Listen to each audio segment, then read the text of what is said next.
Salut à tous, encore très heureuse de vous retrouver pour votre émission Leitmotiv, votre émission d'inspiration et de motivation. Aujourd'hui, nous recevons pour vous un jeune entrepreneur qui, après ses études, a décidé de se lancer dans l'entrepreneuriat. Après des débuts difficiles, son entreprise est aujourd'hui un leader de la logistique ici à Dakar. Monsieur Tamsir Ousmane Traoré dans Leitmotiv, c'est tout de suite après la pub.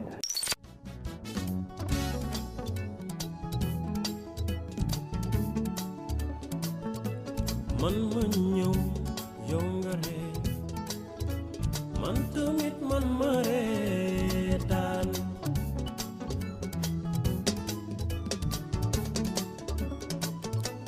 man ma ñëw yow nga jooy man tamit man ma jooyee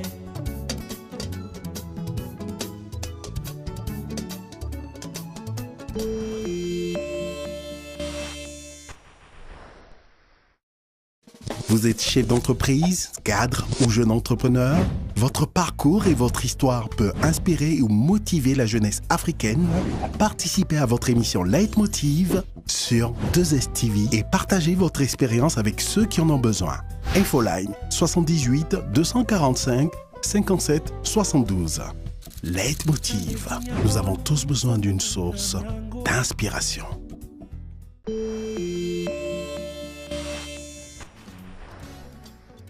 Monsieur Tamsir Ousmane Traoré, bonjour. Bonjour, Merci d'avoir accepté notre invitation. c'est un plaisir. Alors, je le disais dans l'introduction, vous êtes à la tête de Tex Courrier, une entreprise qui a pignon sur rue ici à Dakar. Et pourtant, vos débuts et votre parcours n'ont pas été faciles. Racontez-nous votre cursus scolaire. Tout d'abord, je vous remercie pour cette audience. Moi, Tamsir Traoré, j'ai commencé mes études à Dakar. Où, après le baccalauréat, j'ai eu à partir au Maroc où j'ai fait des études, d'abord une licence, ensuite un double master et par la suite un cycle en doctorant sur de la gestion.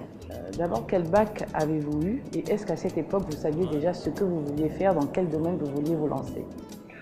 J'ai eu un bac S2 et non, à cette époque-là, je croyais, c'était loin de mon imagination en tout cas, de, in fine, être dans un métier ou dans le monde de la logistique. Alors, quel genre d'élève étiez-vous?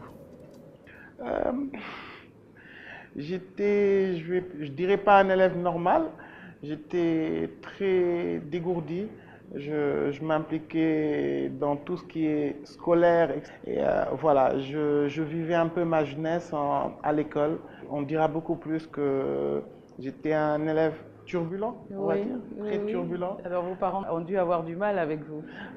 L'une des raisons qui les ont poussés en tout cas à me ramener à l'internat, c'était que voilà, il fallait à un moment canaliser un peu cette énergie. Et l'internat, c'était pas trop dur?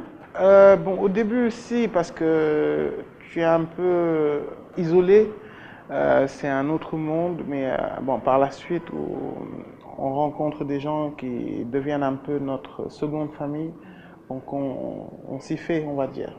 Aviez-vous des aptitudes ou des préférences dans certaines matières? J'adorais les mathématiques. J'adorais les mathématiques. Parce que, au début, c'est parce que ça nous donnait un peu l'impression de maîtriser quelque chose. Et oui, j'aimais beaucoup les calculs, j'aimais beaucoup tout ce qui était sciences de la vie et de la terre. Voilà, j'étais très tôt poussé sur tout ce qui était scientifique, même si j'avais d'excellentes notes en tout ce qui touchait à la littérature. J'ai même eu à faire le concours général en philo, ce qui est contraire à, en tout cas, à mes aptitudes de base. Donc voilà, j'aimais lire, j'adorais les maths. On va dire j'étais beaucoup plus quand même dans les maths. Alors après votre bac, vous ne saviez pas trop ce que vous vouliez faire ou dans quelle orientation partir. Qu'est-ce qui a déterminé justement cette orientation? Bon, il faut dire que ce qui se passe aujourd'hui, en tout cas au Sénégal ou en Afrique, c'est que les jeunes n'ont pas forcément le choix. Après le bac, tu te retrouves à choisir une filière. Parmi, voilà, tu en prends, je vais dire, le moins mauvais, mais celui en tout cas qui pourrait te permettre de pouvoir voyager, d'aller à l'étranger et tout. Donc tu ne choisis pas forcément ta filière parce que voilà ce que tu veux faire, mais c'est voilà, c'est ce qu'on te propose. Donc moi aussi, j'y suis allé pareil.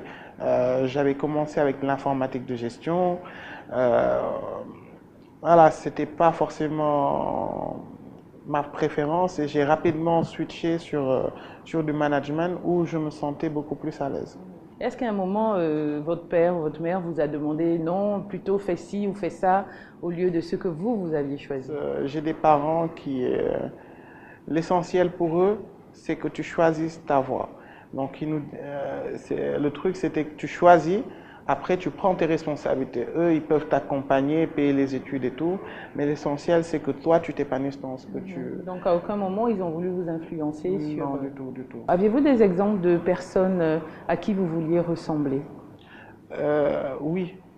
Alors, je ne sais pas si vous connaissez, il y a un Malien qui était à la NASA. Voilà. Donc, ça faisait partie un peu des personnalités. Après, tu voyais Cheikh Anta Diop. C'est un peu ces types de personnalités en lesquelles je me voyais parce que je me disais que la vie ne valait pas la peine en tout cas d'être vécue si à la fin on n'arrivait pas à laisser de traces. Donc, c'est des gens en tout cas qui m'inspiraient et je me disais que je devais en tout cas arriver à impacter au niveau de la société tel qu'ils ont réussi à le faire. Pas autant, mais au moins être sur la même voie. Après le bac, alors donc, qu'est-ce que vous décidez donc de faire? Après le bac, je décide d'aller au Maroc et de faire de l'informatique. Au bout d'une année, je me suis un peu plus senti, comme j'ai dit tantôt, au niveau du management. Donc j'ai dû switcher et passer un peu dans tout ce qu'on appelait à l'époque sur la licence, le management international. Et de voir tout ce qui était trading, comprendre les échanges internationaux, en tout cas comment se faisait l'économie mondiale de manière générale. D'accord. Alors vous faites combien d'années après votre bac? J'ai eu une licence d'abord en management international. Ensuite, j'ai voulu faire un master en marketing. Pourquoi? Parce qu'à l'époque, le marketing, en tout cas, c'est la base de l'économie d'aujourd'hui. Hein. Les produits se différencient par la manière dont elles sont vendues. Donc, ensuite, j'ai fait un autre master dans le marketing des services, qui est différent du marketing des produits. Et voilà. Donc ça vous fait quoi? Ça vous fait un bac plus 5? J'ai eu globalement un bac plus 6. D'accord. C'était la première fois que vous sortiez de Dakar quand vous êtes allé faire vos études à Dakar, au Maroc? Non, du tout. Non, c'était pas la première Non. fois. Mais comment s'est faite votre intégration justement au niveau du Maroc? Comment ça a été difficile? Oui, très difficile parce que voilà, c'est un peu la mentalité qui n'est pas là. Pareil, voilà, déjà mes accoutrements ne m'aidaient pas trop à m'intégrer parce qu'on était une génération baggy, t-shirt, casquette. Voilà, quand tu vas dans une école, ils sont tous cintrés, costumes et autres, tu te fais remarquer assez rapidement. Tout de suite, oui. Donc on avait ça. Ensuite, l'école où j'étais le seul Sénégalais, le seul Donc en Africain. plus d'être black déjà, Voilà. Donc, je me moquais un peu de mes profs quand ils faisaient l'appel et qu'ils me sautaient. Je dis, pourtant je suis le plus visible de la classe. Donc j'essayais d'ironiser un peu sur tout ça à pour... fait. Mais ça n'a pas dû être facile, Du tout, du tout, du tout. Mhm. Il y a la barrière de la langue, il y a la culture, donc il fallait un peu maîtriser un peu tout ça pour pouvoir réellement être intégré en tout cas. Alors c'est vrai que ces 6 années d'études à Casablanca n'ont pas été faciles par rapport à votre intégration, votre couleur et tout, mais il faut préciser quand même que vous sortez majeur de toutes les promotions. Racontez-nous un peu cette étape. C'est difficile à raconter du moment où bon, c'est juste quelque chose, c'est un honneur. Moi, je le perçois comme un honneur, c'est peut-être le fruit de ces années d'études, mais au moins ça a eu le mérite de prouver que c'était possible et que déjà, au-delà de tous les clichés, qu'on pouvait bien sortir major d'une promo d'une école 100% marocaine juste en travaillant. Donc c'était une partie de ce qui m'a permis en tout cas de m'intégrer fortement dans le monde professionnel marocain. Et puis voilà. Mais c'est vos parents qui ont dû être très fiers. Oui, moi je me remémore l'image de mon père dans la salle, entouré de Marocains. Je crois que j'ai jamais pu en tout cas réussir à le faire autant plaisir de sa vie. Mais justement, au sortir de ces études, votre père ne vous a pas demandé de rentrer à Dakar à aucun moment, il vous a dit, bon, c'est fini, tu as terminé tes études, tu peux revenir au pays, il y a plein de choses à faire ici. Aujourd'hui, je me dis, si j'étais pas major de promo, il m'aurait peut-être demandé de rentrer le jour qui suit. Mais aujourd'hui, avec ça, avec les opportunités qui se sont proposées et tout, donc je crois qu'il a beaucoup plus voulu me laisser continuer ce chemin-là, laisser profiter de toutes les opportunités, en tout cas, que le monde des affaires marocain m'offrait. Alors après ça, racontez-nous un peu donc vos premiers pas donc, dans le milieu professionnel. Voilà, donc moi, mes premiers pas dans le milieu professionnel se sont faits au Maroc. Parce que ça a commencé déjà par les stages. Parce qu'aujourd'hui, on avait un peu ce blocage, nous, étudiants africains, au niveau du Maroc, c'est qu'on se disait, les stages, c'est soit tu retournes au pays faire un stage chez toi, ou carrément, tu vas te trouver un boulot dans un centre d'appel. Pour ce premier boulot, justement, racontez-nous un peu quelles étaient les tâches qu'on vous a confiées, quelle était votre mission dans cette société. Alors, faut dire que j'ai commencé déjà très très bas. On a commencé avec le lait dans une société de distribution. Alors l'anecdote, c'est que la structure se trouvait un peu à plus de 80 km de Casablanca, dans une zone rurale où il n'y avait pas de taxi. Donc pour pouvoir y aller, il fallait prendre le taxi blanc et à un moment marcher quelque chose comme 10-15 km. Et voilà, ça c'était le début. Mais je l'ai quand même pris parce que j'avais besoin de cette expérience. Et c'est cette expérience aujourd'hui qui m'a... Exactement. C'est le fait de te taper tous les matins et tous les soirs 10-15 km en te disant « Qu'est-ce que tu fais là ? Qu'est-ce que tu fais là ? Tu as une vie correcte à Dakar. Tu n'es pas obligé de t'infliger tout ça, mais de le faire quand même parce qu'on a ce besoin d'apprendre et de prendre en tout cas le meilleur de nous-mêmes. » Alors vous faites ça pendant combien d'années? Je le fais durant 6-8 mois, parce qu'à la base c'était la mise en place de l'informatique embarquée au niveau de cette boîte. Et ensuite j'ai été recruté par un cabinet qui justement faisait de la réorganisation au niveau de la même société. Ils m'ont débauché et je suis parti chez eux en tant que consultant en organisation. Donc là j'ai fait 1 an et demi et ensuite je suis revenu à Dakar. Alors racontez-nous donc votre retour à Dakar. Compliqué. Un retour compliqué parce que je passais d'un poste où on gérait plus ou moins 3, 4, 5 projets en même temps à un retour où au début tu te tournais les pouces toute la journée en essayant de savoir qu'est-ce que tu vas bien pouvoir faire. Mais pourquoi avoir pris la décision de rentrer à Dakar? Parce qu'à un moment il faut rentrer, parce qu'à un moment ces compétences sont juste profitables à des gens qui finalement n'impacteront jamais sur ton avenir. C'est juste un projet, tu n'es ni sur le document, ni sur le mur d'inauguration. Donc voilà, c'est juste un projet. Alors donc vous rentrez à Dakar et vous mettez combien de temps avant de retrouver... On va dire 6-8 mois. Je suis resté 6-8 mois où je traînais au bureau de mon père. J'essayais un peu de toucher à tout. Voilà. J'ai eu à faire du commerce entre Dakar et Dubaï, vendre des mangues, du cashew-nut. Donc voilà, c'est 6-8 mois où je cherchais vraiment... Vous tâtiez un peu tout voilà, et exactement. Pour savoir ce que vraiment vous alliez faire. Tout à fait. Alors et quel a été le déclic? Le déclic, c'est parti d'un marché où on s'est réellement rendu compte que finalement, sur le métier du courrier, de la messagerie, du transport, il n'y avait pas d'Africains, il n'y avait pas de Sénégalais. On ne consommait que les multinationales. Donc on s'est dit, on a l'expertise, on a les moyens, on est jeune.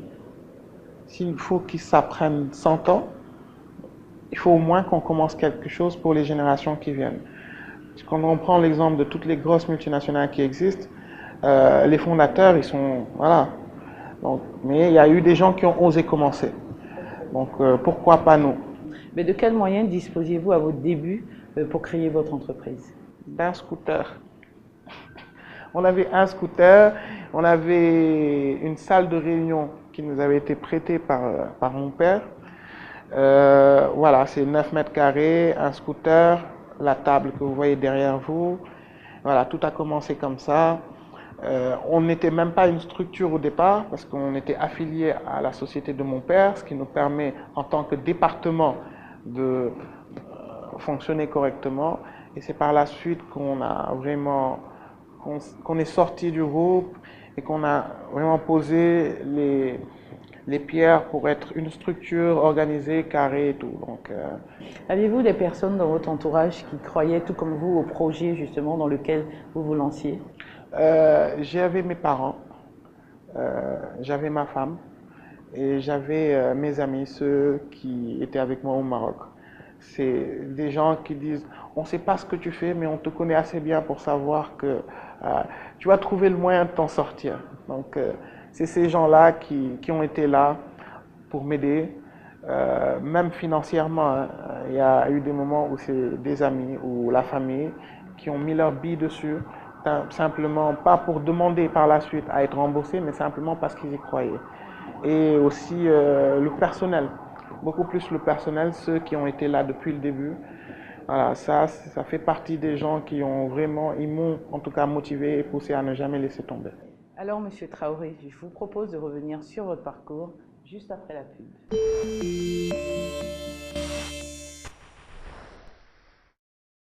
Vous êtes chef d'entreprise, cadre ou jeune entrepreneur? Votre parcours et votre histoire peut inspirer ou motiver la jeunesse africaine? Participez à votre émission Leitmotiv sur 2STV et partagez votre expérience avec ceux qui en ont besoin.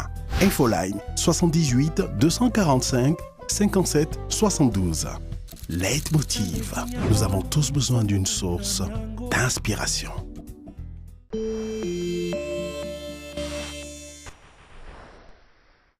Nous sommes de retour avec notre invité, M. Tamsir Ousmane Traoré, DG de Tex Courrier, une entreprise leader ici à Dakar dans le secteur de la logistique. Alors j'imagine que comme tout début, vous avez connu des difficultés.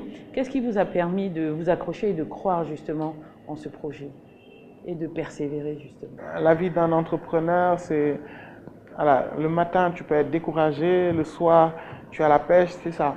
On vit avec ça. Maintenant, c'est peut-être le désir et l'envie et surtout aimer ce qu'on fait.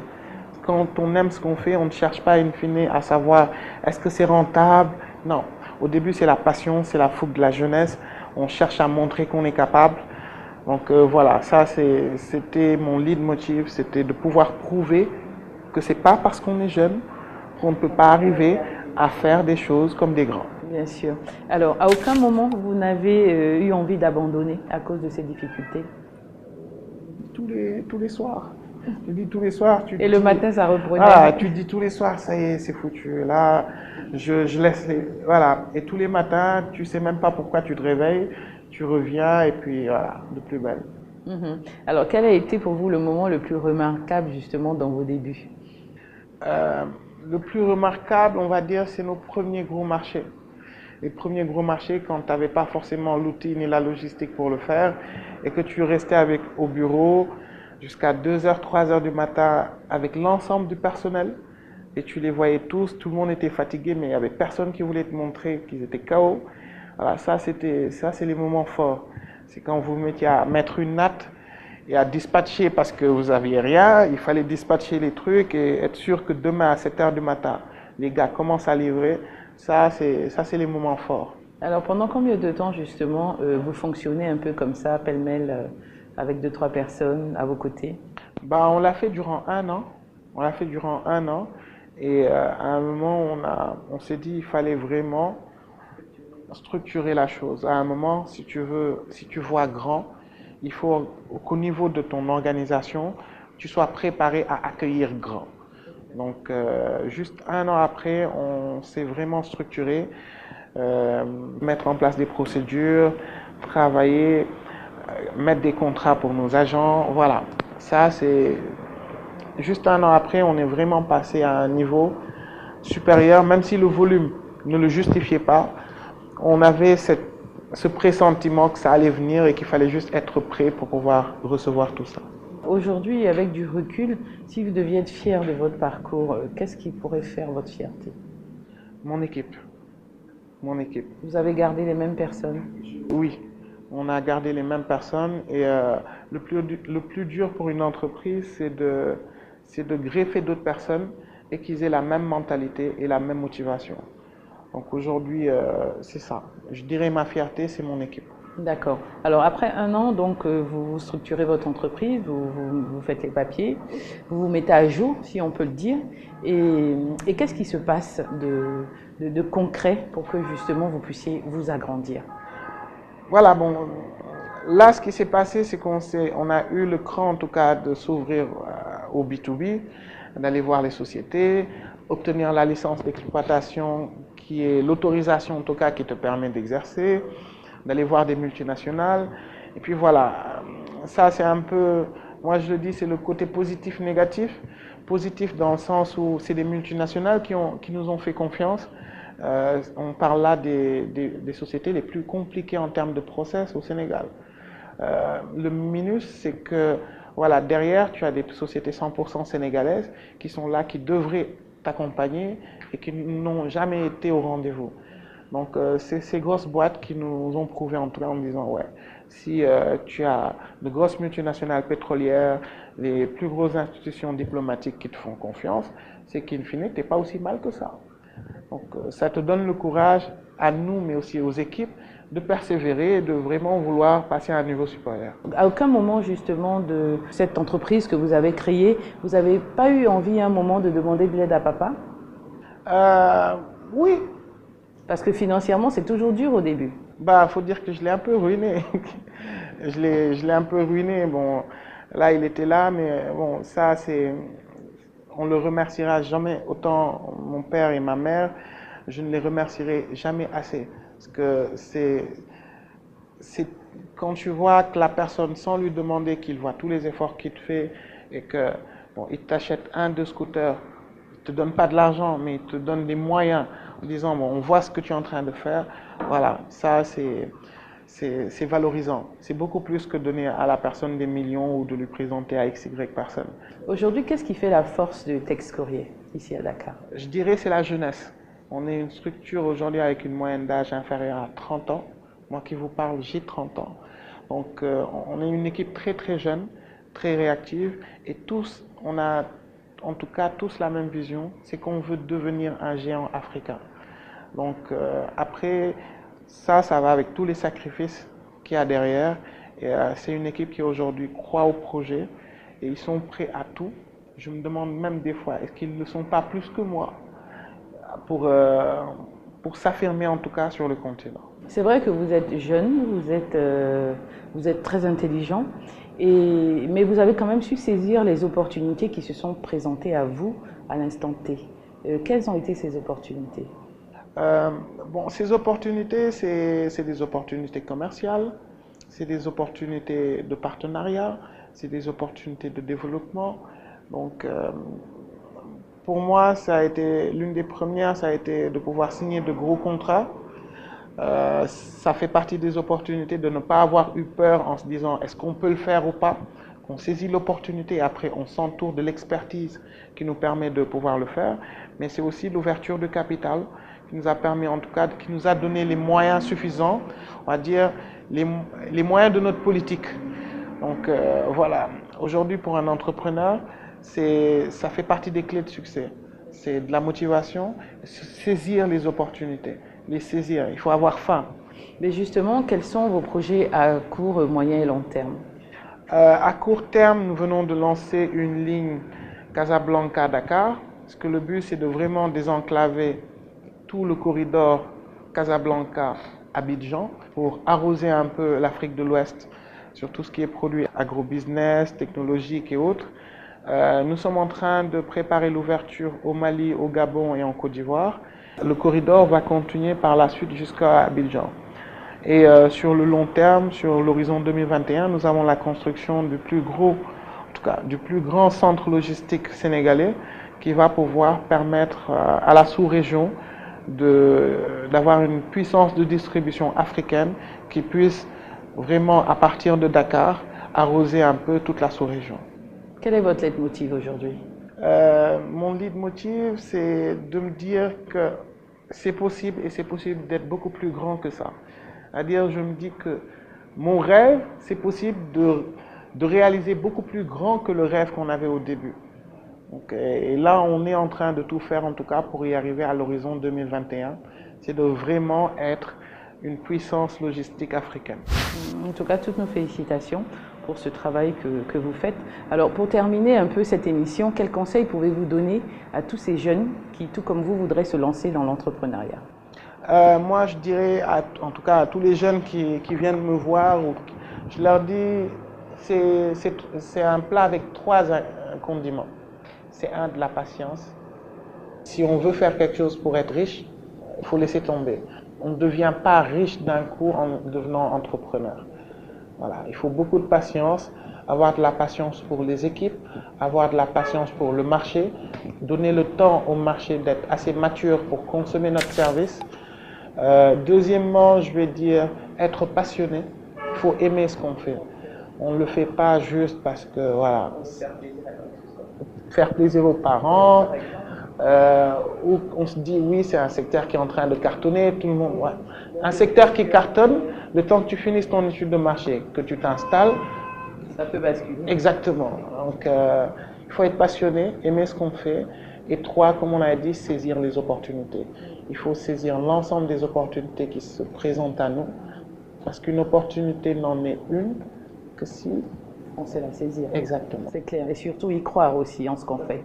Alors, merci Monsieur Traoré d'avoir accepté notre invitation. Nous vous souhaitons tout le meilleur dans tous vos projets à venir. Merci beaucoup. Mesdames et messieurs, quant à nous, c'est ici que s'achève notre émission.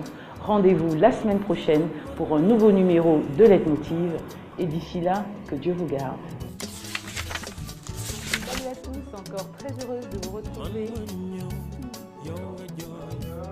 Nous sommes de retour avec notre invité, DG de Texfourni, une entreprise. Un des leaders du secteur de la logistique à Dakar. Aujourd'hui, nous recevons pour vous un jeune entrepreneur. Aujourd'hui, nous recevons pour vous un jeune chef d'entreprise qui, après ses études,